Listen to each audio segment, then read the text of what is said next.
અમરેલી જિલ્લાના રાજુલા તાલુકાના ઓયા ગામ પાસે એક સિંહ પરિવાર સાથે એક યુવાન અથડામણમાં આવતા એમનું દુઃખદ અવસાન થયું હોવાનું જાણવા મળ્યું છે.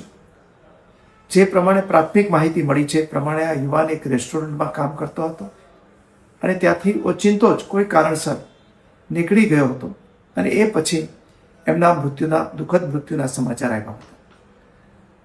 તાકીદે પગલાં લઈને આ બે સિંહોને પકડી લેવામાં આવ્યા છે, રેસ્ક્યુ કરી લેવામાં આવ્યા છે અને એની સાથે જે નાના એના કબ હતા એને પણ તાકીદે રેસ્ક્યુ કરવાની સૂચના અપાઈ ચૂકી છે.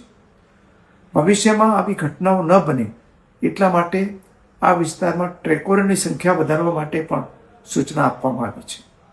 સામાન્ય રીતે સિંહ કોઈ દિવસ ભાગ્યે જ આવી રીતે હુમલા કરતા હોય છે, પરંતુ કોઈ કારણસર એમના બિહેવિયરમાં ચેન્જ હોય અથવા તો કોઈ કારણસર જે આવા એકલતાને કારણે પણ ક્યારેક આવી ઘટના બનતી હોય છે. એટલે વન વિભાગ પણ આ બાબતમાં ખૂબ સાવચેત રહીને પગલાં લઈ રહ્યો છે. વન વિભાગની સૂચના અનુસાર વર્તવા માટે મારી નાગરિકોને પણ હાથ જોડીને વિનંતી છે અને આગામી દિવસોમાં આવી ઘટના ન બને એ માટે જે કોઈ કાર્યવાહી કરવી પડશે એ કાર્યવાહી કરીશું.